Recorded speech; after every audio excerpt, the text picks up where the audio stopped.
Hello. My name is Esme, and for 17 years, my family pretended I didn't exist. Every card I sent, every call I made, they ignored. But the moment they heard I won the lottery, suddenly they wanted me back for Christmas.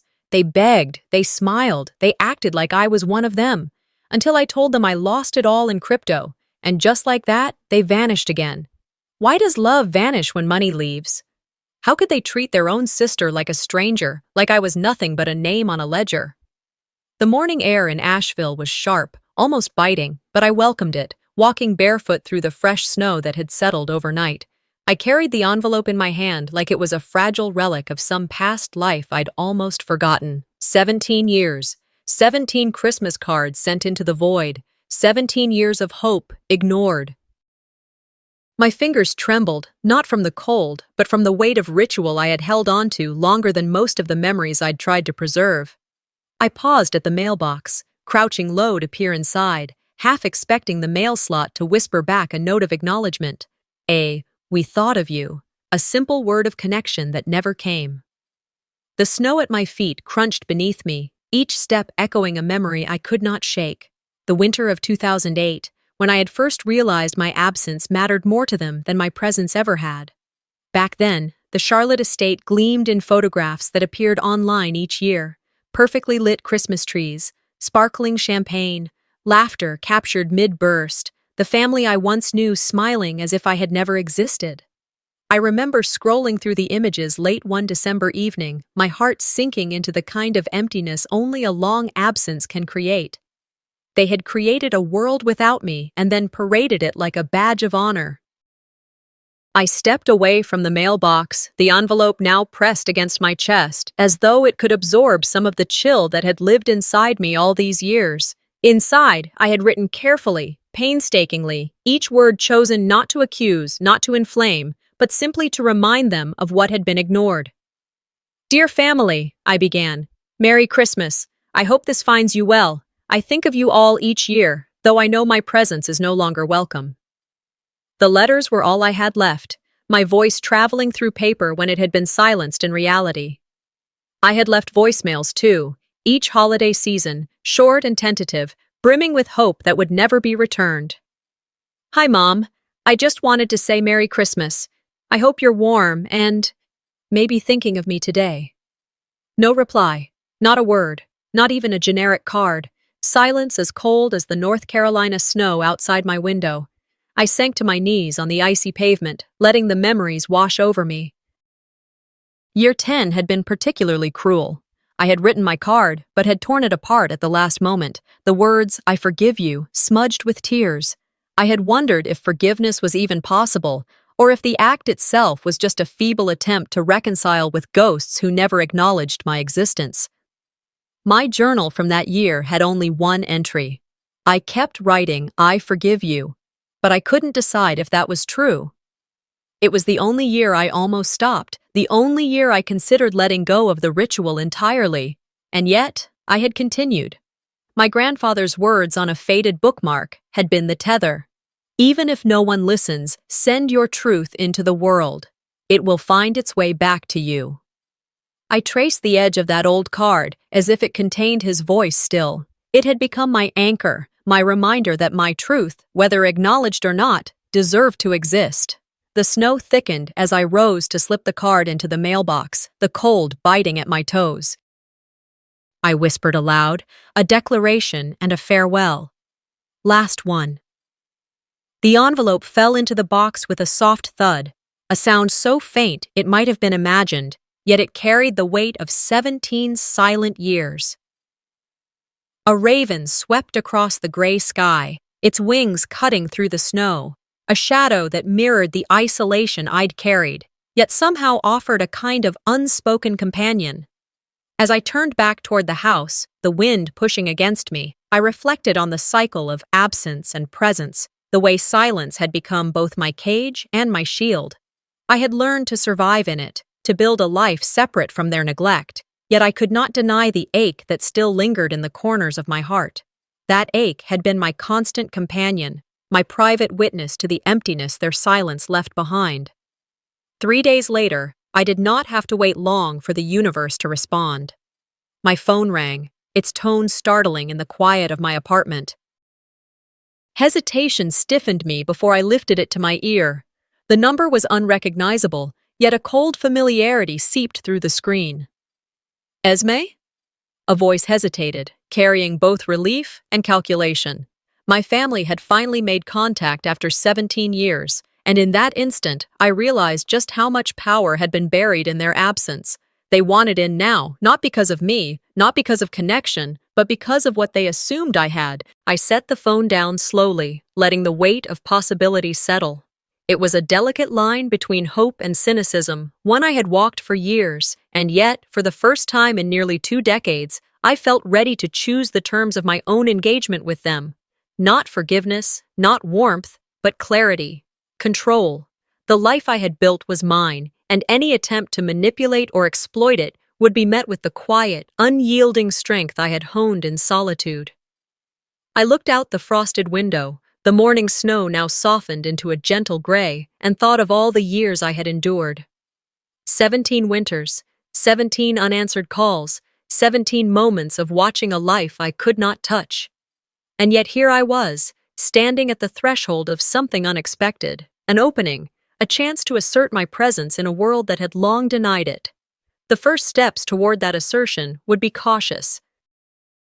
I knew their voices, the ones on the phone, carried both charm and threat, the familiar manipulations that had kept me in my place for years, but I had grown into someone they could not so easily dismiss.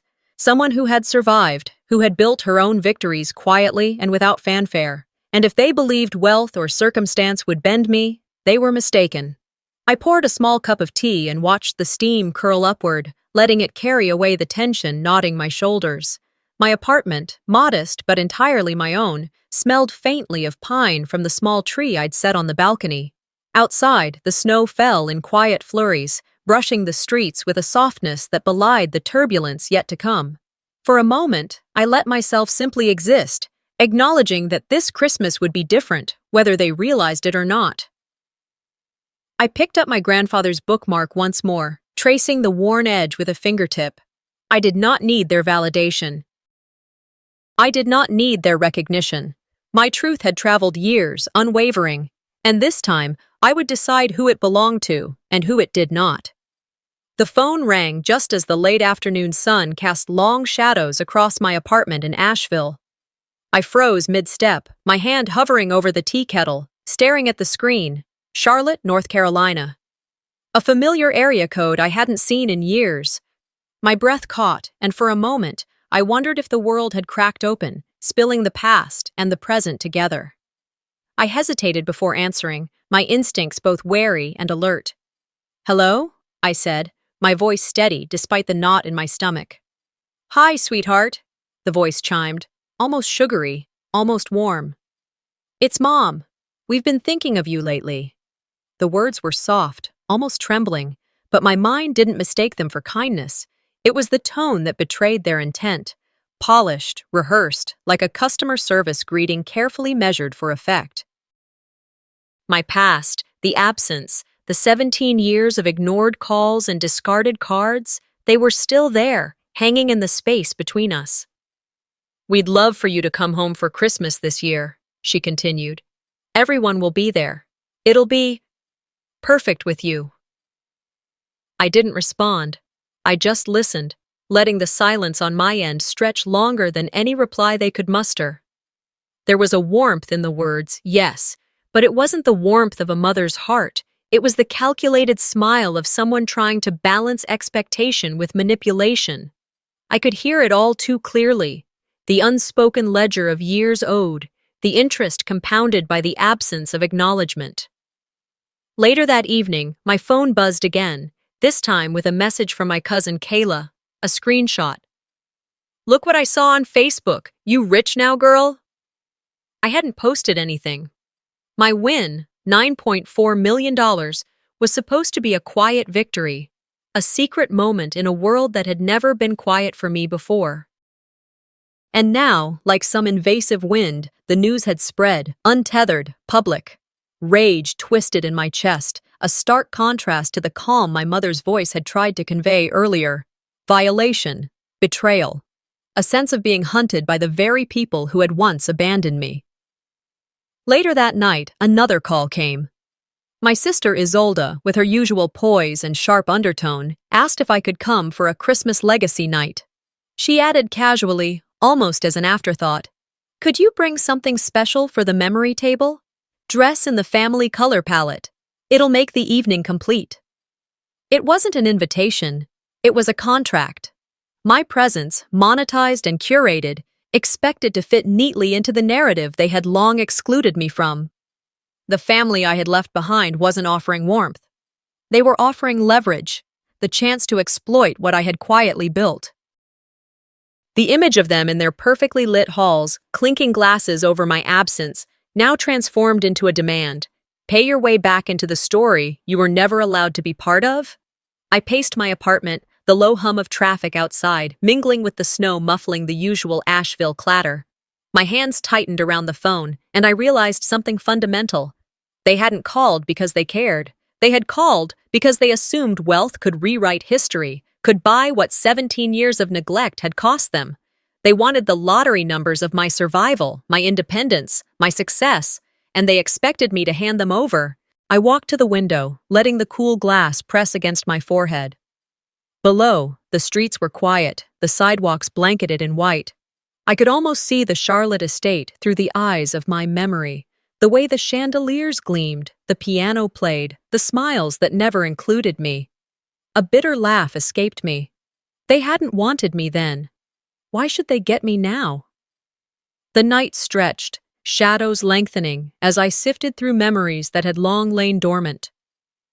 The faint scent of pine from the small tree on my balcony mixed with the aroma of herbal tea, grounding me, reminding me that my life had moved forward, even if theirs had not. I thought about every card I'd sent, every voicemail I'd left, every year of quiet hope that met only silence. And yet, I had survived, thrived, built something entirely my own. A plan began to form, subtle and deliberate. I wouldn't attend, not blindly. I would consider every request, every demand as a data point, a clue in the map of their motives. Each smile, each insistence, each gentle prod masked the calculation beneath. My strength was not in confrontation yet. It was in observation, in patience, in letting the clock measure their intentions while I measured my response. Finally, I set the phone down, letting the screen darken as I stared out at the soft snowfall blanketing the city. I did not feel guilt. I did not feel excitement. I felt recognition. The recognition of how much power I had gathered quietly, invisibly, in the years they dismissed me. And with that recognition came clarity. They wanted something from me that I would never freely give. I poured myself another cup of tea, the warmth seeping into my hands and spreading slowly, deliberately. I traced the rim with my fingertip, letting the liquid's heat anchor me to the present. The future, I knew, would demand careful steps, strategic silence, and a readiness to act when the time was right. And I was ready. Outside, the snow fell silently, the light dimming into early evening. The phone sat beside me, a quiet reminder that the world I had left behind was no longer silent. The first move had been made, but it was mine to respond to, on my terms. And I knew, deep inside, that this Christmas would not be about nostalgia or forgiveness. It would be about truth, measured and deliberate, as cold and clear as the snow outside my window.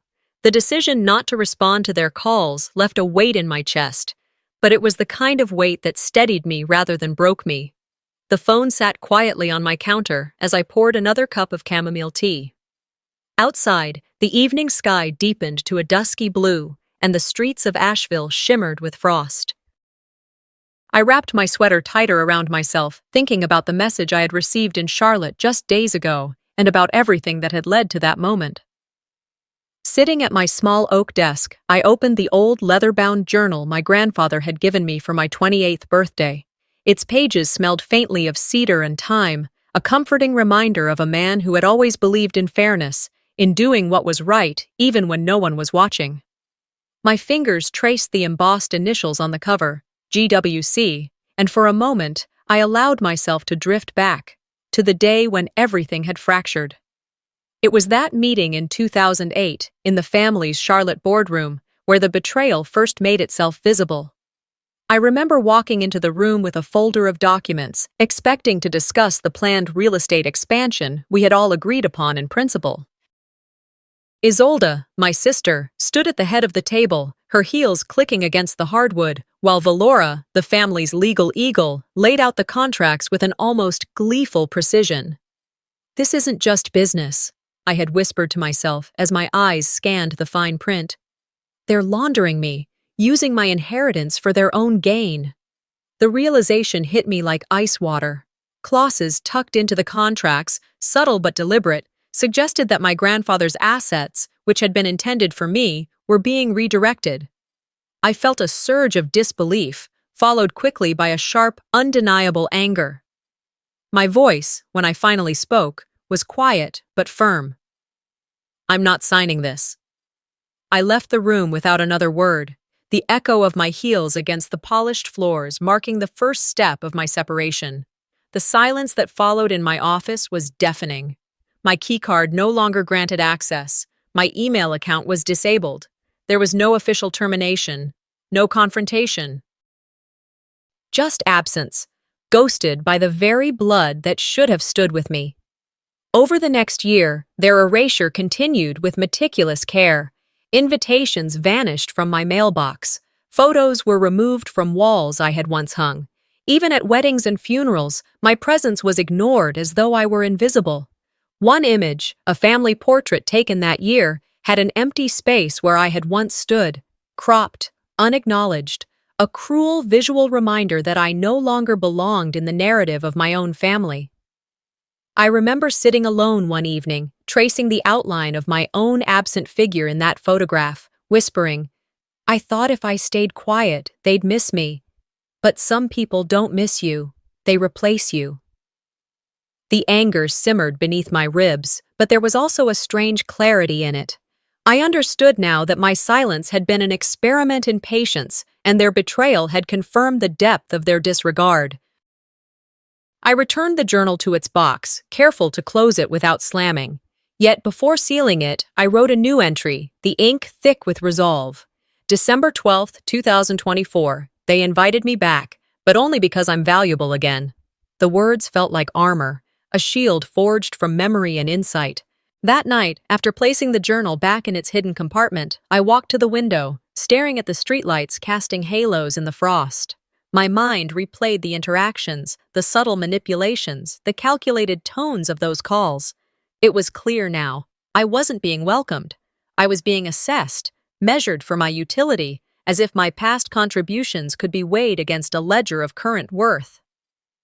I brewed a pot of coffee, letting the aroma fill the small apartment, and poured a cup to sip as I reviewed my finances quietly. The lottery win had given me freedom, yes, but it had also returned me to their orbit, a gravity I hadn't asked for. They believed money could rewrite history. I knew better. I had the advantage of observation, memory, and patience. I could let them make the next move while I prepared mine with precision. The night deepened, and the apartment settled into silence save for the faint hum of the radiator. I reflected on the years of absence, on how I had learned to navigate the world alone, how each moment of erasure had fortified me rather than diminished me. The bitterness of their neglect was still sharp, but it was tempered by the knowledge that I could control the response. Finally, as I stood and placed the cup on the counter, I allowed myself a faint smile. The test was about to begin. They thought they could summon me with money and social expectation, but I had already learned the rules of the game. You do not react until you understand every move, every motive, and I understood them all. Tomorrow, I would decide how to test their intentions, how to reveal that my presence could not be commodified or purchased, and that the girl they had tried to erase was not only back, she was fully in control. The snow outside had stopped falling, leaving the city quiet and crystalline, a blank slate for the decisions to come. I sat back in my chair, letting the calm settle over me. And I felt the first thrill of anticipation, not for revenge, but for justice rendered with careful hands and unwavering resolve. I hadn't yet touched the lottery winnings, preferring to let them believe I was still the same quiet girl who had tolerated their absence for years. But as the evening shadows stretched across my apartment, I realized it was time to test just how deep their opportunism ran. The idea simmered like the coffee in the pot beside me, strong, bitter, and clear. The next morning, Asheville was coated in frost, each leaf and blade of grass sparkling in the weak December sun. I stood before my mirror, adjusting the collar of my sweater, rehearsing the text I would send to the family group chat. My hands were steady, my pulse calm. If they came for my money, let's see if they'll stay without it, I whispered to myself, a wry smile tugging at the corners of my lips. I typed slowly, deliberately, savoring each word. Hey, just a heads up, I lost most of the winnings in crypto this week. Wild ride, not sure I can do gifts this year. I hesitated only a moment before hitting send, feeling the familiar mix of anxiety and anticipation. The phone sat quietly beside me, a small black rectangle holding the potential to fracture expectations. Hours passed in silence. My apartment felt unusually large, the echo of my own movements reminding me that I was alone, fully unmoored from the family dynamics I had once navigated. Then, a vibration. A flurry of texts appeared on the screen. Cousins expressing shock, disbelief, and worry. Some were over the top, others cloying in their feigned concern. Finally, Valora's message came through, succinct and calculated. Given everything, maybe it's best you take care of yourself this year. We'll miss you. My lips pressed into a thin line. I didn't laugh. I didn't cry. I simply deleted the group chat entirely, watching as the thread disappeared, a symbolic act of erasure in response to their exploitation. My phone's background, once a snowy holiday scene, was now a solid black, a canvas of my own choosing. By noon, I had wrapped myself in my heaviest coat and walked to the downtown holiday market. The streets were alive with twinkling lights and the scent of roasted chestnuts, families weaving in and out of each other's laughter. I moved through the crowd silently, observing, taking note of how joy could exist without me. The contrast between my freedom and the family's closeness was sharp and undeniable. I felt a curious combination of liberation and solitude. They had always wanted me for what I could provide, not for who I was. And now, offering nothing, I was erased once more. The realization should have stung, but instead it brought a grim clarity. Their loyalty had a price, and when that price was removed, so was their interest. I allowed myself a small smirk, noting that the balance of power had subtly shifted. As I continued through the market, a jewelry store caught my eye. The window displayed a charm bracelet, delicate and gleaming in the morning light. My grandfather had given me one exactly like it, a token of heritage and trust. I stopped, heart hammering, and whispered under my breath, "It's time they remembered who it really belonged to." The thought was not revenge in the petty sense. It was the righting of a wrong, a reclamation of something stolen under the guise of family obligation. The rest of the afternoon passed in quiet observation. I lingered near a small cafe, sipping tea, watching parents bustle with children and couples exchange gifts. Each sight reminded me that while I had been absent, the world had not stopped spinning, and my absence could be reclaimed on my own terms. Later, I returned to my apartment as dusk settled over Asheville. Lights flickered on in neighboring buildings, a gentle reminder that the city continued without pause. I retrieved my journal, jotting down notes, reactions, thoughts, possible next steps. My hand moved confidently across the page, documenting a strategy rather than grief. I allowed myself one brief reflection. How strange it was that 3 days of silence could provoke more desperation than 17 years of genuine absence. They were unmasked. The dynamic was clear, and I held the advantage. The Christmas invitation that had been cloaked in cheer was nothing more than a request for financial contribution. I would not comply, and the consequences of my non-compliance would reveal more than my absence ever could. By the time night fell, I had settled into a rhythm of quiet contemplation, aware that this was only the beginning. My decisions in the next 24 hours would set the tone for the remainder of the holiday season. For the first time, the holidays were about me. My choice, my boundaries, my terms. The family had been given an opportunity to demonstrate sincerity. Their failure was clear, and I could act accordingly. I closed my eyes briefly, listening to the hum of the radiator and the faint, distant laughter of passers-by on the street below.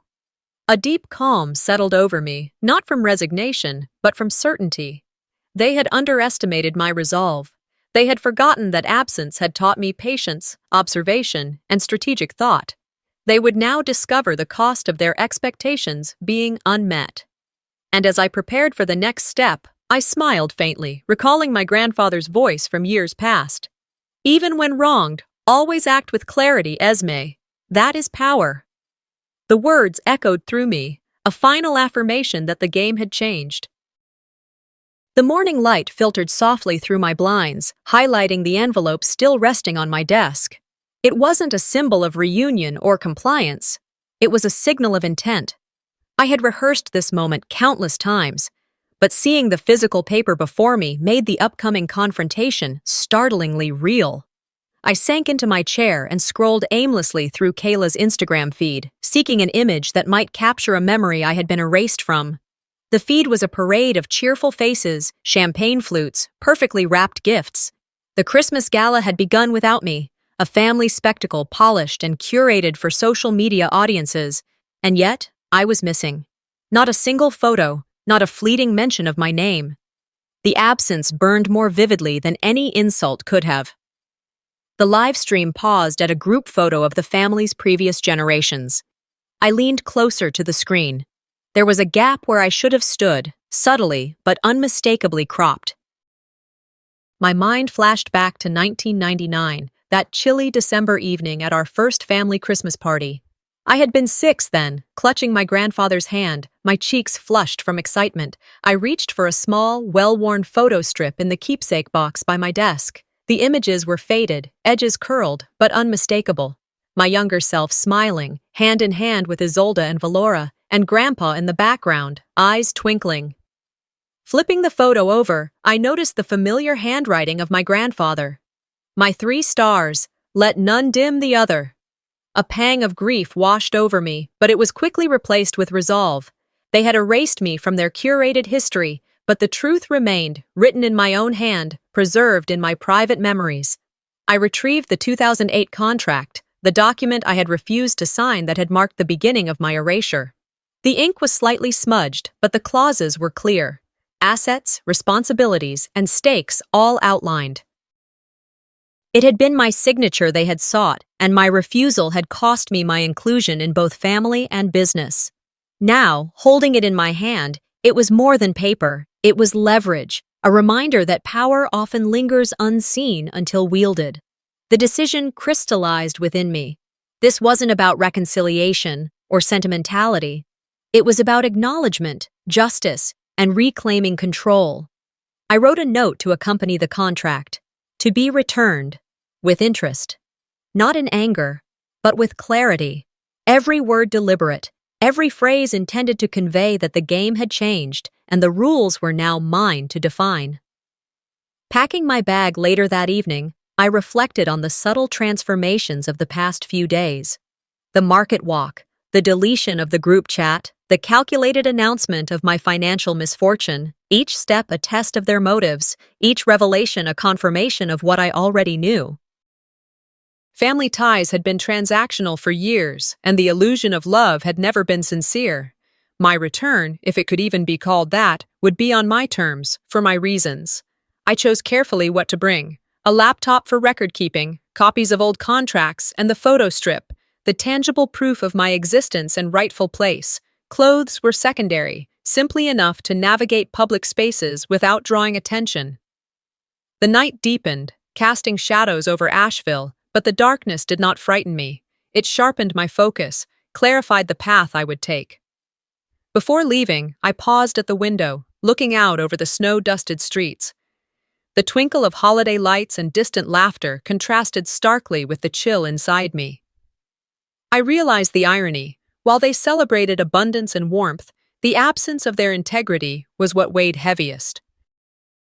I felt a deep, simmering satisfaction knowing I carried something they could not erase, the truth, the proof, and my own agency. Driving toward Charlotte the next morning, I let my thoughts wander through the years of absence. Every ignored call, every erased photograph, every moment they acted as if I did not exist. It all compounded into a quiet strength. And now, the power dynamics were clear. They wanted me to comply, to participate on their terms. But I would set the stage for a revelation they could not anticipate. My silence had taught me patience. My presence would demonstrate consequences. As the city skyline approached, familiar streets framed the approach to my family's estate. The mansion gleamed with frost and festive lights, a picture-perfect postcard of wealth and tradition. But beneath the polished veneer, I knew the cracks and fractures I had endured for years. This knowledge was my compass. I parked discreetly at the edge of the property, breathing deeply, letting the anticipation settle. Each heartbeat reminded me why I had left in the first place, and why now I would confront without hesitation. I retrieved the photo strip and contract from my bag, placing them within easy reach. The air was crisp, tinged with pine and wood smoke from nearby chimneys. I adjusted my coat, ensuring a professional, unobtrusive appearance, then stepped toward the grand entrance. No fanfare, no announcement. Just a deliberate, steady walk toward the gathering. Every step was a reminder of my own presence, a quiet assertion that absence does not equate to invisibility. Inside, the faint strains of holiday music filtered through the air, mingling with murmurs of guests. I kept my gaze forward, scanning the room with practiced attention. Every familiar face carried a history of calculated indifference, of subtle dismissals, of assumed invisibility. And yet, I moved with purpose, unshaken. The contract and photograph would speak louder than any words I could muster. They were undeniable proof of what they had tried to erase.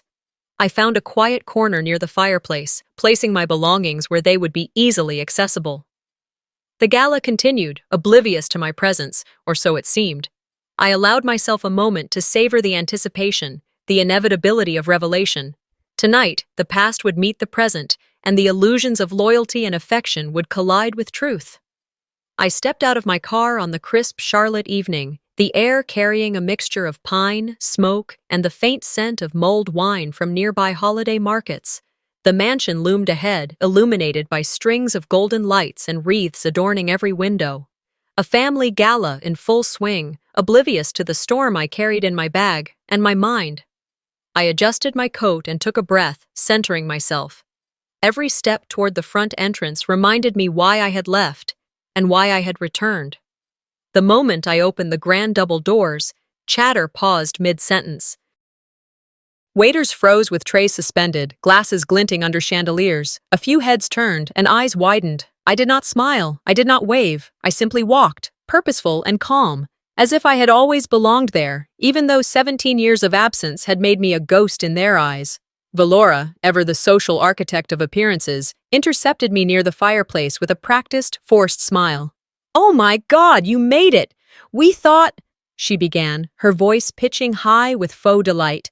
I cut her off, calm and measured, letting the weight of my gaze land on her. "I'm not here to celebrate. I'm here to correct the narrative," I said, voice steady, almost clinical. The words hung in the room like a bell tolling. I handed a manila folder to the gala host, who seemed unsure whether to place it on the podium or hand it back. It didn't matter. I announced over the mic, letting every word reverberate. "Contained here is the documentation showing that the commercial property funding your flagship venture, every penny, every lease, was originally under my name. It still is." Gasps rippled across the room. Champagne trembled in glasses. A cousin nudged another, whispering, "She actually brought it." Isolde tried to intervene, her tone polished and defensive. "There must be some misunderstanding. This was always part of the family trust, Esme." But I cut through her narrative with a quiet ferocity that required no yelling. "You misused trust. Not the financial kind. The human kind." My words carried weight because they were undeniable truth, rooted in years of observation and betrayal. The room buzzed like an electric current. Legal advisors whispered to one another. A few uncles shuffled papers nervously. The gallery of festive portraits along the walls, previously celebrating generations of resilience, now seemed hollow under the gravity of my declaration. I could feel eyes flicking from the photos to me, measuring, recalibrating, realizing that the story they had curated for so long was unraveling in real time. I paused, letting the moment settle before delivering the final blow.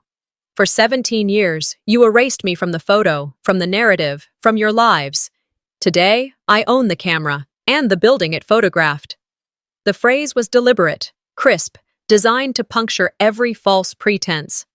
I could see Isolda's jaw tighten, Valora's perfect composure faltering, their panic hidden behind practiced facades. Effective immediately, the lease is terminated. You have 30 days, I said, my tone devoid of malice but brimming with authority. Not a threat, a fact. Documentation would follow, legal counsel prepared. Every move I had made in the past week, the calculated withdrawal of my financial claim, the cryptic messages about losses in crypto, had led to this precise assertion of power. Before leaving, I leaned toward Isolda, lowering my voice so only she could hear. I didn't lose it in crypto. You lost me in cruelty. The words, simple yet loaded, carried the weight of years of erased birthdays, ignored calls, and manipulated memories.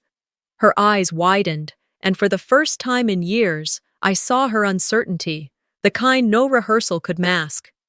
I walked toward the exit with deliberate calm. Conversations had resumed around me, but now they carried tension, whispers, gasps, and stifled laughter, none genuine, poured from the crowd like a rising tide, acknowledging the shift in power. And I felt no triumph, no revenge, only clarity. Every decision, every step had been calculated to reveal truth and force recognition.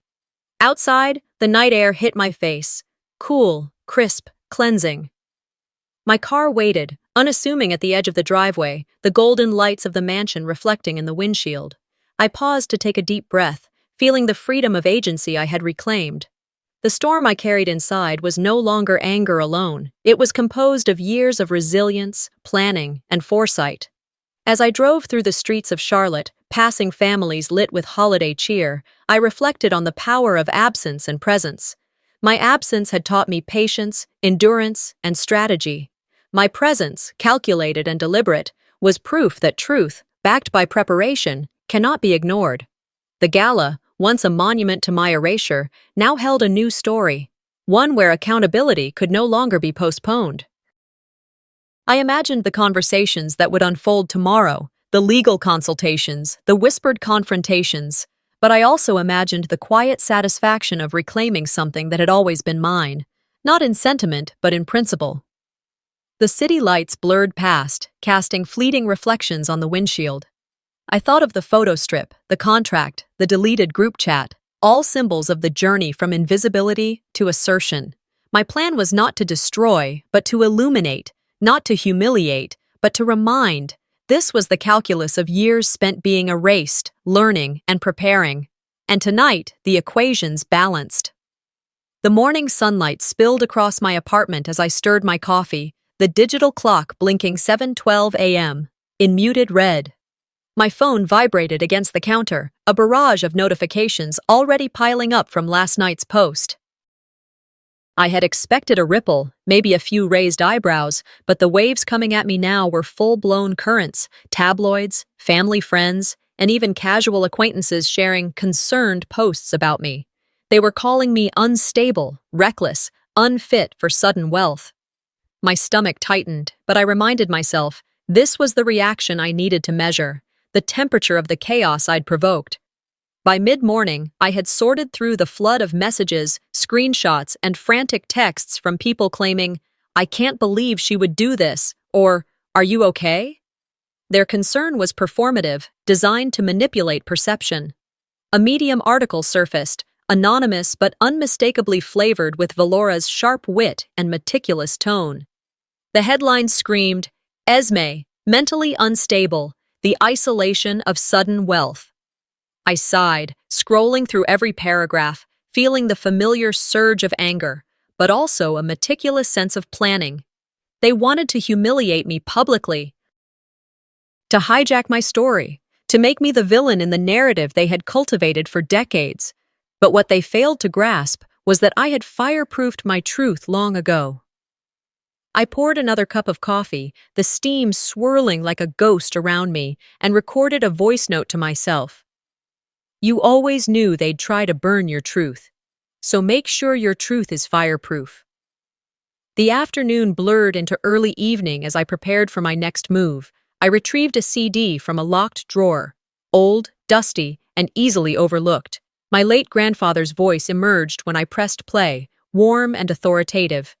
If Esme ever brings this forward, it means she's in danger, and you should listen to her. Goosebumps traced my arms.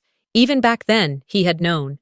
Even then, he had left breadcrumbs, trusting that one day I would be capable of wielding them wisely. I set up my laptop to upload the video to a trusted journalist I had vetted months ago, ensuring the story would reach a broader audience beyond family-controlled circles. The file transferred slowly, my fingers tapping nervously against the keys, but not for fear, for anticipation. I wanted the public to understand the pattern, not only the financial manipulations and erasure of my presence, but the psychological warfare, the years of orchestrated betrayal. As the sun dipped behind the rooftops of Charlotte, I drafted a simple post on my dormant Facebook account. They told the story, now I'll show the truth. One sentence, deceptively minimal, yet loaded with gravity. It was the first time in nearly 2 decades that I would speak with clarity, unfiltered, to an audience beyond the reach of their carefully curated appearances. By nightfall, the first reactions began trickling in. Messages of disbelief, shock, and support came from friends, former colleagues, and distant family members who had witnessed fragments of the past in hushed conversations. The balance of attention shifted rapidly from the fabricated story to the one I had prepared. Real evidence, a voice that could not be dismissed. I sat back, taking in the glow of my laptop, the soft hum of the heater in the apartment, and the quiet promise of retribution. I was aware that retaliation would escalate. Isolde, Valora, and the rest would not remain idle. They thrived on optics, manipulation, and social leverage. But now, every move they made would be countered by truth, recorded evidence, and strategic timing. I glanced at the framed photo on my desk, the one from Christmas 1999, the 3 of us with Grandpa smiling warmly. It reminded me of the stakes. Not wealth, not vindication, but recognition. To reclaim my existence and ensure that my voice, my experiences, and my rightful legacy were acknowledged. The night deepened, and I prepared for sleep with careful awareness. Tomorrow would bring confrontations, whispered threats, and perhaps desperate attempts to discredit me further. But I felt a rare steadiness, a sense of alignment with my grandfather's guidance, and the deep knowledge that I had waited long enough to act decisively. Every alert, every ping, and every news update would now be part of the unfolding narrative. They had gambled on fear, and I had turned patience into power. The fireproofing of truth had begun to scorch the first thin veils of deception.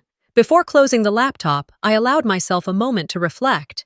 The strategy, the careful timing, the intelligence behind every move, all of it had led to this.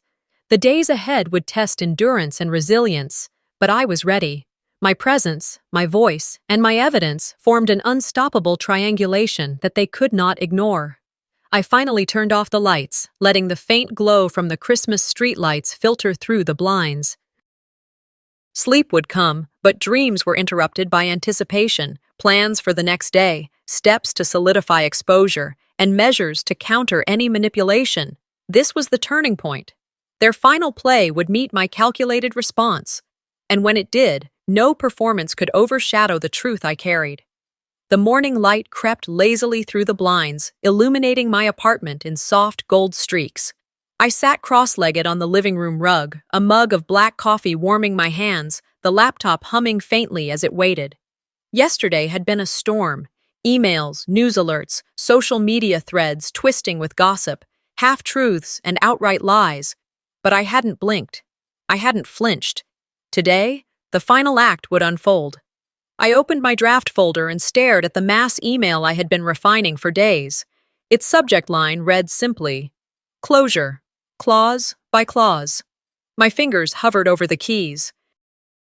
I thought about the years of erasure, the ignored calls, the photos that never existed, the holidays I spent alone while the rest of them celebrated. For a moment, the familiar tightening in my chest, the weight of betrayal, threatened to cloud my clarity. I shook it off. This was not about revenge. This was about reclaiming my story, my dignity, and the tangible proof of my existence that had been stolen under the guise of family trust. I began typing, every word precise, intentional, and unwavering. Screenshots from years-old conversations, scanned legal documents, and proof of the misappropriation of assets were attached meticulously. I double-checked the names, dates, and figures, ensuring that nothing could be misconstrued or dismissed. When the last line appeared on the screen, I felt a flicker of relief. From this moment on, I cut all legal, financial, and emotional ties. You are not my family. You're just people I used to share a last name with. After a brief pause, I attached the centerpiece, the unredacted copy of my grandfather's original will. Scanned and clear, it laid bare the truth. The majority of his estate had been intended for me alone, not the so-called joint trust that Valora and Isolde had manipulated into existence. I remembered Grandpa's voice, calm but firm, whispering truths only a granddaughter would understand. He had anticipated the erasure, the greed, and the lengths they would go to suppress me. The law was his instrument, and I was its executor. As I pressed send, I leaned back, taking a deep breath as the weight of years lifted fractionally. My inbox began to flood with automatic replies. Received. Acknowledged. We will respond shortly. A mixture of dread and satisfaction coursed through me. Outside, the snow had thickened, each flake reflecting the weak morning light. It felt like a cleansing ritual, the quiet world around me mirroring the storm I had just unleashed inside the family network. By mid-morning, the story had gone public. A mid-tier business outlet ran the headline, "Heiress exposes family empire fraud." Comments poured in from strangers, colleagues, and distant acquaintances, mostly praising the courage it took to reclaim what was hers. Some voiced skepticism, but that was to be expected. Skepticism was just another form of acknowledgement. They had to engage with the facts, whether willingly or not. I spent the day reviewing the media coverage, jotting down notes, and responding sparingly. My journal lay open, its pages filled with reflections, anger, and the cautious hope that finally, after 17 years, I would be able to exist without their distortions shadowing my every step. Around sunset, I lit a single candle in my apartment window, not for celebration, but as a symbol of peace, a quiet acknowledgement that I had reclaimed agency. Evening came, and I took out a thick envelope, preparing to send one last letter. Not to them, not to Valora or Isolde, not to Mom or Dad. This letter was for the younger me, the one who had waited by the mailbox, the one who had believed that love from them was the only validation she could ever earn. On the back of the 1999 photo strip I had kept hidden all these years, I wrote, "You were never the broken one. They just wanted you to believe that." Folding it carefully, I slipped it into the envelope, a silent promise that I would carry forward the wisdom and strength I had accrued, unbound by their manipulations. Night deepened over Asheville, and I stepped outside for the first time since sending the emails. The snow crunched beneath boots instead of bare feet, grounding me with warmth and authority.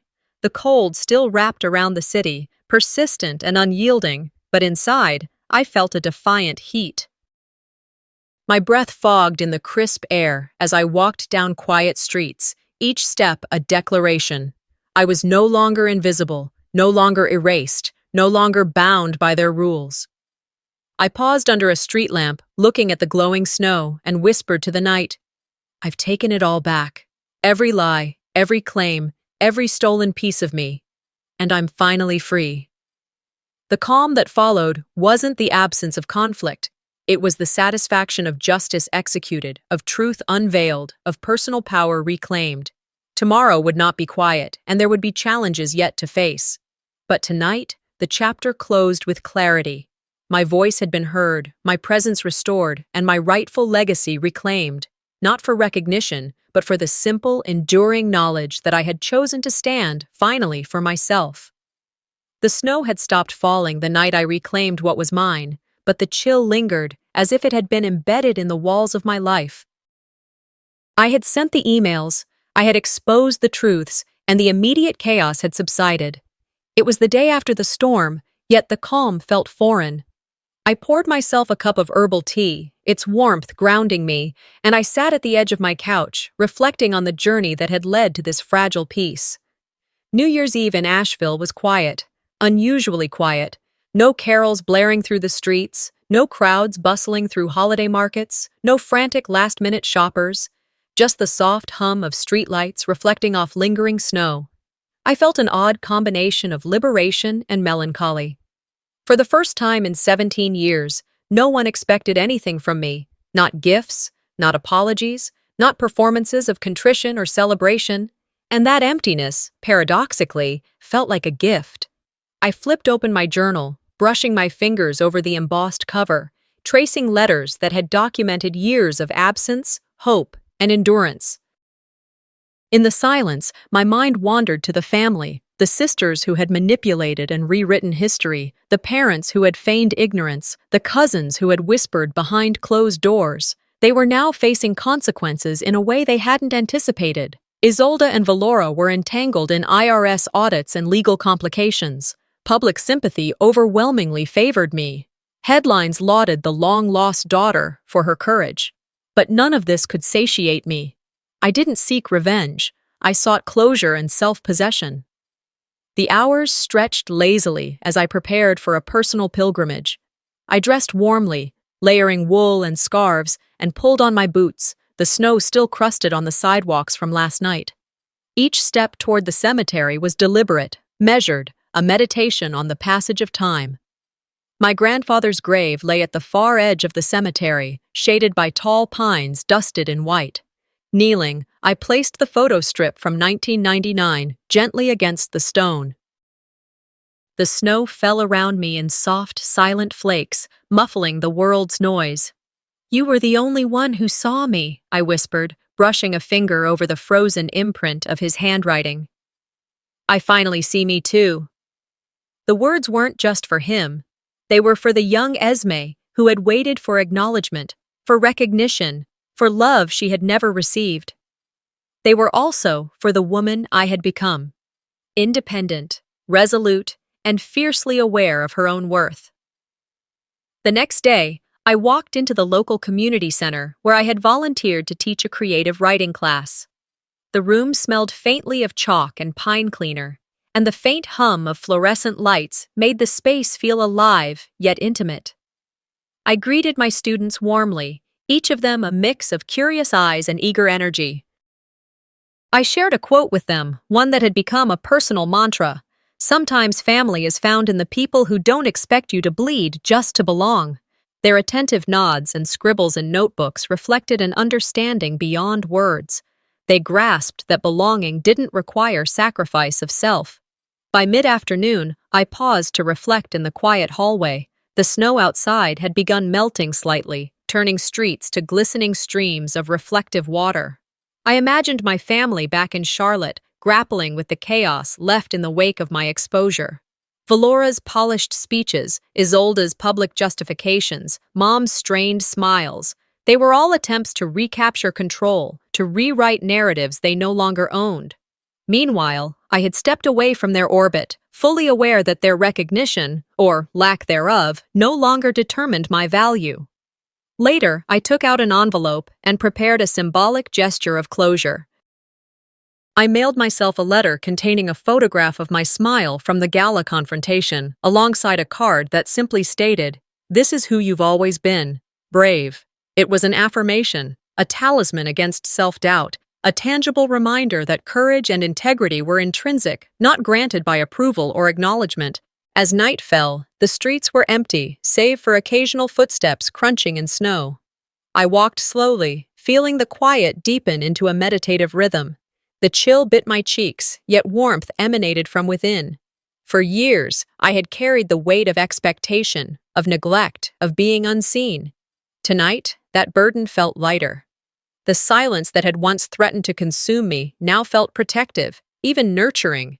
I had reclaimed my story, my assets, my dignity, and, most importantly, my peace of mind. And so, as the clock struck midnight, I raised my head to the sky and exhaled a deep breath. The stars above twinkled faintly, distant yet unwavering. I wasn't seeking approval. I wasn't waiting for someone else to define my worth.